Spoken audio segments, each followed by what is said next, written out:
So this next session, I was invited last year at last year's conference. Someone from Preston Feather Building Centers talked to me about what they're doing, and with the builder they're working with. And I was urged to come up there and visit them.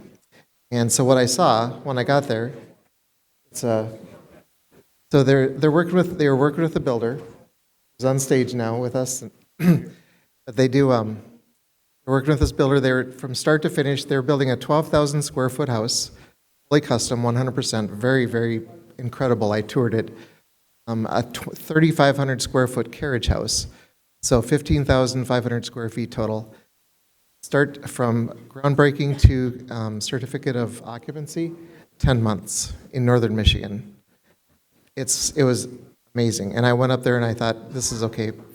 Is this for real? And it's more than for real. I mean, when I toured the house, I've never seen some of the details that they've done, which I've told some people about the Chris Craft boat that was restored and then cut in half and turned into a bar, and people just, really? Yeah, so pretty incredible detail.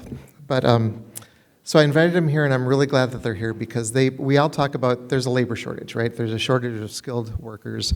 Our builders are having problems finding people to hire.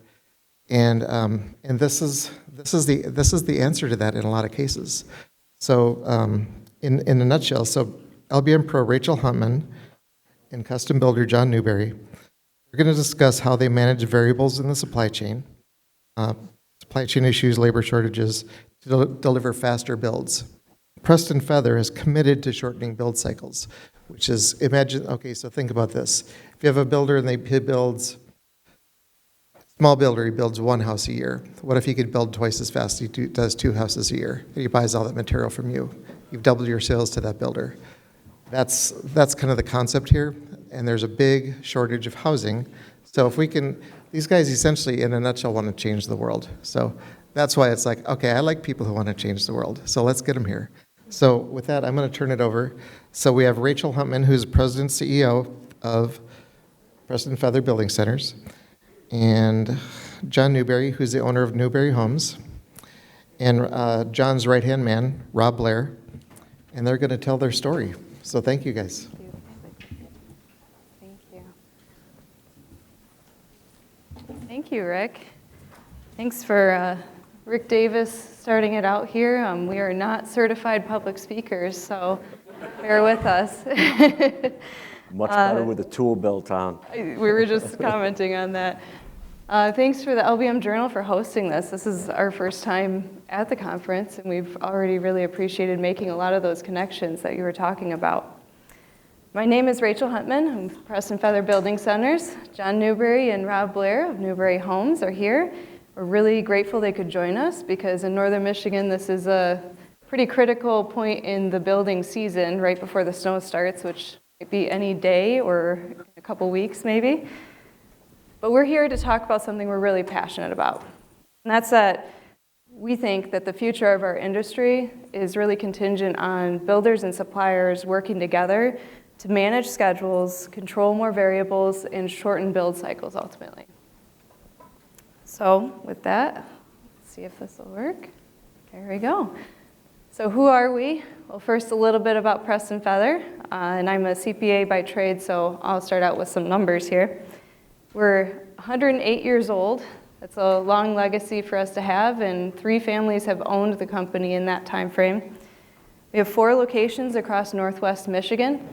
I think you've got the map up there, so I don't have to pull my hand out. And yes, exactly. Do this thing. Yeah. But we have had 75% sales growth actually in the last 4 years. It's been pretty incredible. 80% of our sales are to professional builders like Newbury Homes, and 85% of our sales are to custom homes to supply those. 50% of the products we supply are actually special ordered or non-stock. And really, even more important than all those numbers is the fact that we have a really great team of people. It's really what makes Preston Feather great. We have 120 team members now, and I'm really grateful to be able to work with them every single day. Our vision at Preston Feather is to really make all the lives we impact better. So, do you want to talk a little bit about Newbury Homes and your team? Yes. So I'm a custom residential home builder in a small town called Harbor Springs. It's in the north. It's a resort town. We do a lot of resort work. People from around the country build high-end second and third homes there. Our company, we average, the size of the company is 10 to 12 employees, full-time employees. That fluctuates, and especially in the environment that we're having. I've been doing this, been in the trade for 40 years now, so pretty thorough. My name's Rob Blair, and my role as a project manager is a little bit more involved in that as well. And something I'll mention and talk about a little bit later is I actually used to work for Preston Feather. And so that gives me a unique perspective. But kind of my responsibilities are I do scheduling, planning, purchasing, and client relations. So we're an LBM dealer and a custom home builder with a lot in common, actually. We say we put culture first and foremost. Our people are so important to us. We want to empower more people and actually build careers in our industry, not just create jobs. And we hire on culture first. We are looking for good values, respect, and accountability in our team members. Another thing we have in common is our continuous improvement mindset. We like to joke at Preston Feather we're a 108-year-old startup company because we're always learning and adapting. We like to challenge the statement, this is the way it's always been done. I've heard that a lot less over the years at Preston Feather. And we're always challenging ourselves to try to push and gain more capacity and grow. We're doing things like getting feedback on the customer experience, doing post-mortem reviews on projects, and we even built our own spec home to try to see how we could streamline the process. So John, could you talk a little bit about why continuous improvement is important to you? The 7-second story, a lot of people that know me ask me about that a long time ago. I used to be a world-class athlete in cross-country skiing. Back in 1976, that'll give away my age a little bit, I watched Bill Koch win an Olympic medal in cross-country, and I thought, that's what I'm gonna do. So my young adult years, all the way through into my mid to late 30s, I spent seeking a spot on the U.S. Olympic team. I did make the World Championships a number of times, and which culminated in a spot to go to the Olympic selection races, where I missed out. I didn't make it, but I missed out by 7 seconds, a culmination of 3 days of racing. So I have a lot of value in what time means, really, per second. I spent most of my life shaving time, so I take a lot of those things that I learned during that lifetime and I put it right into our build cycles. We'll be sharing throughout this session, a lot of what we do and why we do that, but there's much more that we continue to do. Mm-hmm. Right, so both of our companies have a common goal to shorten build cycles. We know there's a huge gap today in the number of households and the number of homes available. And we also know in the last 3 years, our industry experienced a lot of growth, but a lot of it was due to prices and inflation. So we know that if we are able to build more houses every single year, we'll kind of solve that housing deficit problem and also create a lot of growth in our industry. So last year, Preston Feather's leadership team asked ourselves if we are able to even shave off a month or two from every build cycle, how many more homes could be built and how many more homes could we supply? So we started changing and challenging our thinking. Now we're thinking about how we can improve the way that we supply by build phase.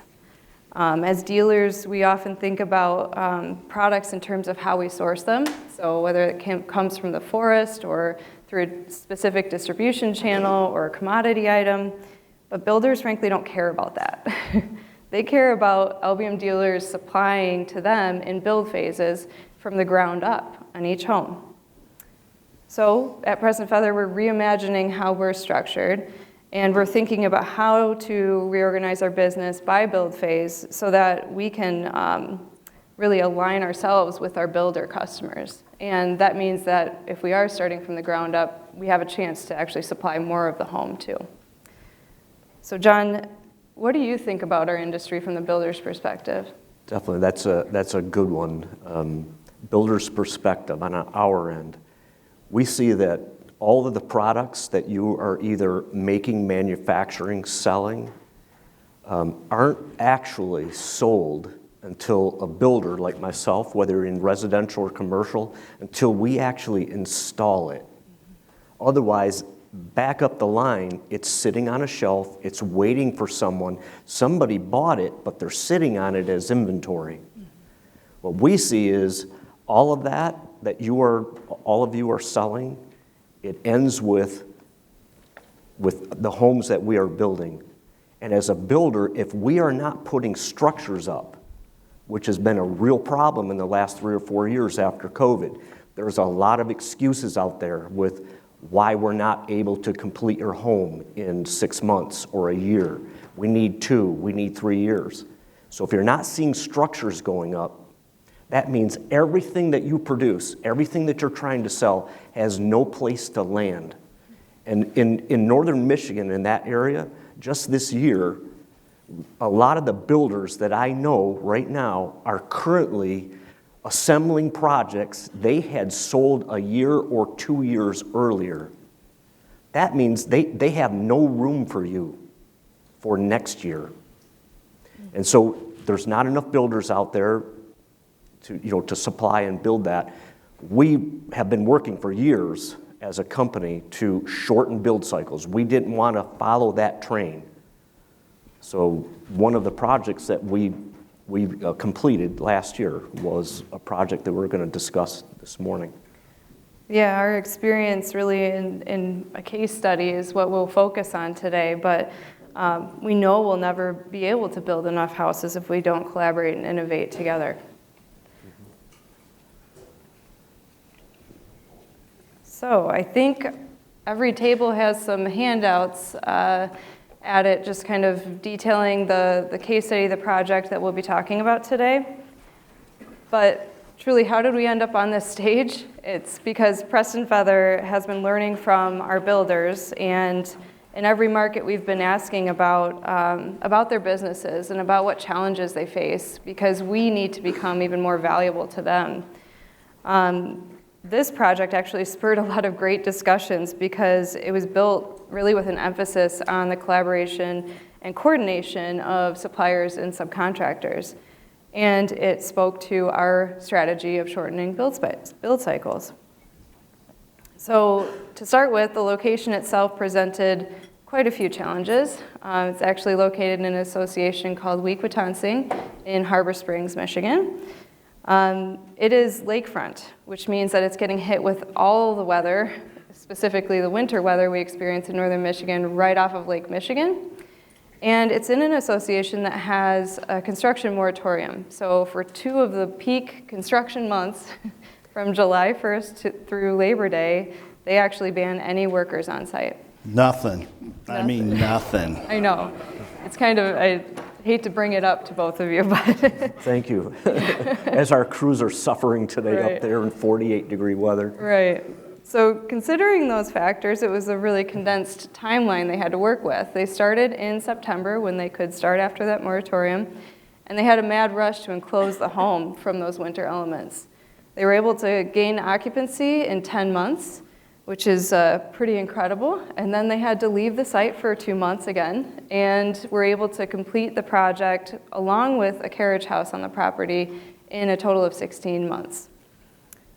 We've seen comparable homes to this, literally next door in the same association, take 3 years or more to build, which is pretty incredible considering the details. You wouldn't expect to see, with that length of time, you wouldn't expect to see really the custom features in this home, but that's really not the case. I know several people here actually got the chance to view this home in person, so the pictures that you have in front of you and on the screen won't do it justice, but like Rick mentioned, this was a 12,000 square foot home in a 3,500 square foot carriage house. The custom design elements in this home are truly unique, and every single room is different. None of the details were really sacrificed to speed up the project. And I'm going to have Rob and John maybe touch on some of the features that you were able to include. Yeah, it was really a fun project.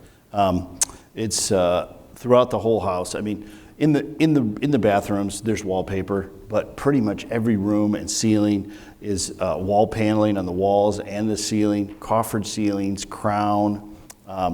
This house has 3 turrets, one in the carriage house for our client's office, but the kitchen nook, which there's a picture of that in there way at the far end, has a radius upstairs in one of the daughter's rooms. There's a turret up there, and the elliptical staircase. It's not just a circular staircase. It's elliptical. So that means anybody know anything about stairs? When you go to build that, Math. that's really hard. Really hard. You don't just use the same tread on every piece. Right, custom pieces. And you did that really to be able to use more of the 3rd floor. That was something that you had Yes. changed in the design. Yes. Absolutely. We had an architect that was basically not available. Once we got the house up, roughed in, I'm going to just put it, he'd abandoned us. I have a lot of interior design experience, so I took over that part. One thing was we on the 3rd floor, we noticed that there was an additional 1,500 square feet available if we had the right staircase to fit that, to meet that. So the client was standing, how are we going to access this area that's blank? The existing straight staircase wouldn't work. And so I said, I can make that work. I can access 4 points of all of that 3rd floor with an elliptical shaped staircase to do that. So we built an elliptical staircase, which you see in the photo. That was pre-built in our shop and pre-finished in our shop. The other thing that we're pretty proud about is the speakeasy. And so John had a 1952 Chris Craft that was available. It was his project. And we had an idea that, wow, wouldn't this be really cool if we took this boat, cut it in half, and let's put cabinets in it, and let's make it a bar. Wouldn't that be cool? And we talked to the client. He thought it was a fabulous idea. So one Saturday, John took a Sawzall and a box of Kleenex and cut that boat right in half. And it turned out beautifully. The client loves it. It's got a dishwasher in it. It's got a sink in it. It's got an ice chest in it. If you could blow up the pictures and you could see all the detail, it turned out fantastic.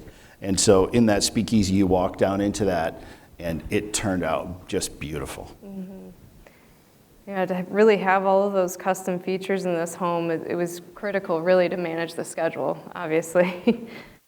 Plenty of things could have gone wrong. A lot of factors in this particular project that I know were challenging to manage. Could you talk a little bit more about what you faced? I know we already touched on the moratorium and weather in northern Michigan. Yeah, the moratorium was really difficult. Again, it could be snowing like next week.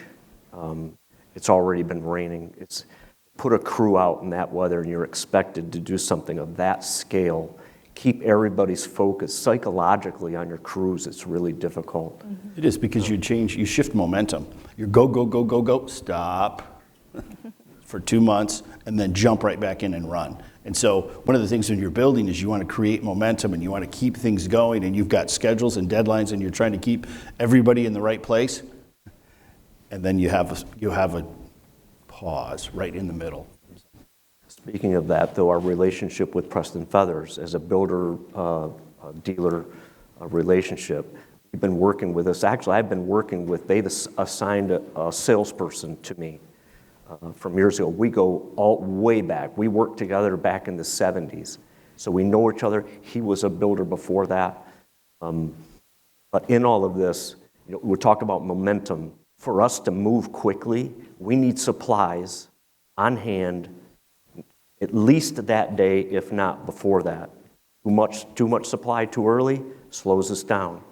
Working with this relationship with Preston Feathers, they're literally landing bunks of plywood like to the hour that we need it. And we're testing that out on another project that we're currently building right now. So Preston Feather is really, when Rick talked about the trust, Preston Feather is like in our circle of trust. Oh, yeah. And if that wasn't the case, the relationship that we have with them would not work nearly so well. Right, so a lot of these factors and challenges that you face on this project, in any project, they might change, right? So a lot of those variables, no matter which market you're in, weather might still be a factor, whether it's hot or cold. And we know that obviously plans and materials and labor might go into every one, but there's this other list of variables you have to contend with.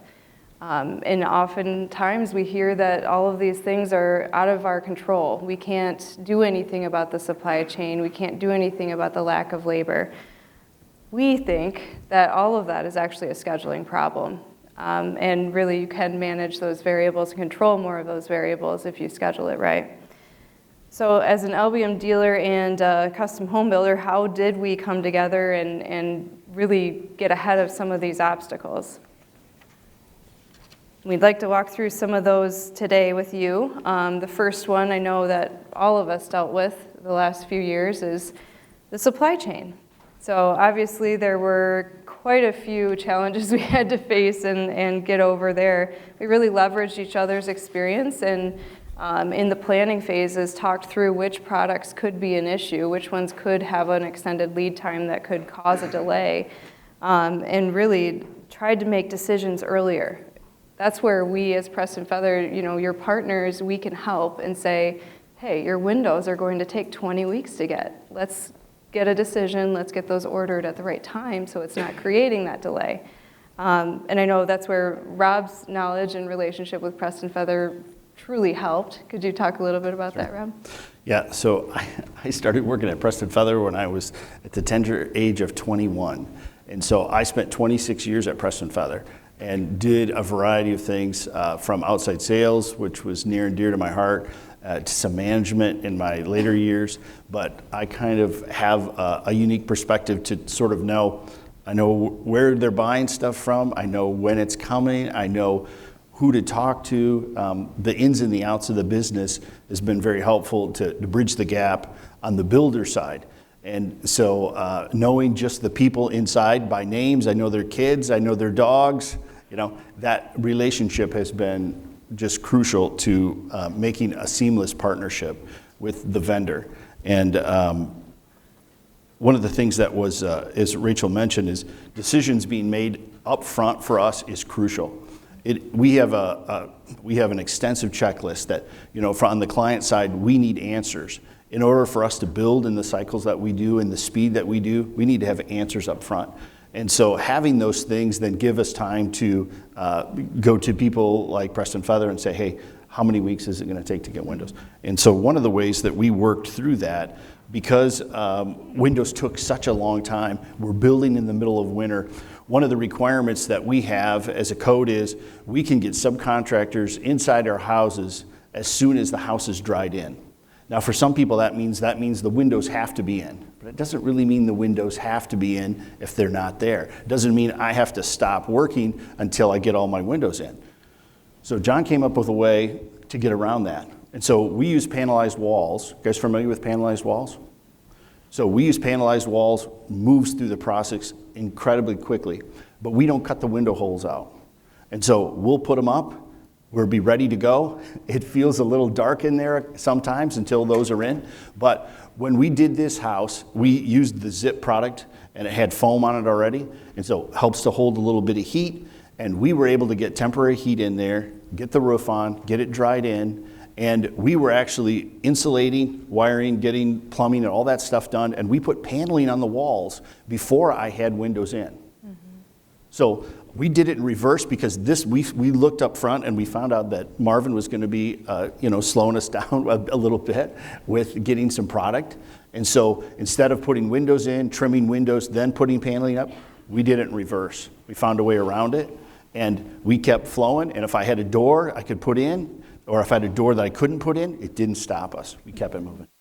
We literally had that house almost trimmed out, crown molding, all the coffered ceilings, staircases in, almost everything was done before the windows arrived. From the outside, it looked like we were running alongside everybody else, waiting for windows to show up. Well, with that thought process of, we had heat onto that. In fact, our client came in because they have a second home another home in the area. He said, "This home is warmer like this than my other house." So with just having, the zip panels and the foam in the window openings. So we didn't miss a beat. We kept moving.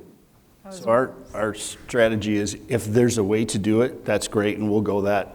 But we always have a plan B. We always have a way around it, so that if you can't get product, if you can't get a subcontractor, there's always a secondary path. So we make a provision for that. Those creative solutions really come in handy, that's for sure. You've heard us talk about weather several times, and we brought up briefly components using wall panels. But what other solutions were you able to use, I guess, pre-building in your shop or streamlining? We try to pre-build as much as we can. We do purchase panelized walls, pre-built walls, but with the really complex parts, there was 3 turrets with curved roof sets on them. We pre-built all of those, including all the trim. The roof, the exterior trim was all attached in a shop that we were able to build it in a controlled environment, pull it out, load it on a truck. It was set in 20 minutes. We pre-built our staircases. I know other people around, build shop-built staircases, different areas of the country. We do that as well. What we do in addition to that, though, is we also pre-finish them. So when they arrive at our shop, they're literally pre-finished and protected. We set those 20 minutes, but they're done. Where a lot of other people they will build a raw staircase, install it, it gets covered up. Then it takes a painter on site 2 weeks to paint that. So our process, I just took 2 weeks of 2 painters on that process. Right. I know we're running a little bit over, but we've got a couple more points we really wanted to make to you guys. One of them, obviously another relevant topic for everyone in the room, is finding and retaining reliable help. At Preston Feather, we've been hiring on culture first, really developing our team to be effective partners with our builders. We like to say that everyone's part of the sales team. So really making sure that our sales execution is following through and making those commitments possible is important. We've hired roles, created roles, such as our supply chain leader, to try to smooth out some of those pressure points that we've seen. And we've really been focusing on succession planning and certifying our next generation of outside salespeople. You heard John talk about his assigned salesperson. That relationship is truly important. We appreciate even Russ's experience with you has really helped us train our next generation. So with fewer experienced workers in the industry, obviously that could slow you down. I know that there's a lot of initiatives that you have to try to improve that, though. So I've been, for a number of years now, because of the lack of employees, retention, just simply getting anybody to get into the trades, and also with the training process. People think, they just walk in the door, they know how to read a tape, or they can do this process. Takes a lot of time, a lot of man hours to train, about 5 years really, to get somebody to the point where I would call them competent in construction, in carpentry, in the skill sets. I've been writing training manuals, which is like absolutely instrumental. So from every aspect of building a home, from the basement all the way through trimmed cabinetry. So I've been writing these training manuals, illustrating them, so I could take that chapter by chapter. A young crew with a little bit of experience could take that without me being there. Now this book I have does all of the work that I would have to do with every single person that comes in the door. I don't have to be there anymore. This book literally will teach you to build a home, a high-quality home at speed. And it'll be available on Amazon.com. Yeah, not yet. Yeah. No, that's really useful. We're actually, our outside sales certification includes putting our people on job sites and working with our builders and seeing what they go through. So that's something that we would love to use, that training manual for our team too. I know, John, you wanted to touch on your theory about bump drafting as well. It's pretty relevant. We're going to the NASCAR Hall of Fame tonight. So. Yes. So exactly. So here we are in Charlotte, the NASCAR capital of the world. I remember watching a technique called bump drafting years ago. All right, and at first when I saw that, I was like, one car would gently tap the car in front of it, just gently enough that it would increase the speed of the guy in front of you. The draft behind them would tow them along. Basically, when they did that, they would increase their speed by just hundredths of a second, but what it did was it gave them enough of a gap from the field to run away from the field. Then it became 2 races. And I thought that was a great idea. So I implement some of those strategies there in our build cycles. So a lot of builders are with their subcontract base. One guy at a time comes in. Electrician comes in, they do their job, clear the house out because they don't want to be around anybody. We bring everyone in at the same time. So they literally work together. They've been with us for 15 years, all these guys, we work together. But so if one has a question, the guy that they need to answer from is right across the room over there, not 2 phone calls away and a 2-week delay trying to get an answer. Yeah, and truly, the way that suppliers can even bump draft you is important. I know that you were mentioning that you got a phone call from our window and door salesperson and it sped you up. Yes, it did. I was not ready. I set the schedule. I need these windows delivered on this date, and they kept it. Yep. And we weren't ready, and it was a scramble. So we got there really early in the morning to make sure we were ready. Yeah. But so it goes both ways. Definitely. So, kind of in conclusion here, we know that LBM dealers, our success is our builder's success. So if we're able to partner together and shorten build cycles, we know that it'll be more profitable for us all for many reasons. But my challenge to all of you today really is to get closer to your builders, to actually learn what their challenges are on the job sites themselves and where they see those pinch points in the build cycles. And if we're able to work together and identify those creative solutions and use scheduling to get ahead of them, then we'll be able to build more houses. Thank you.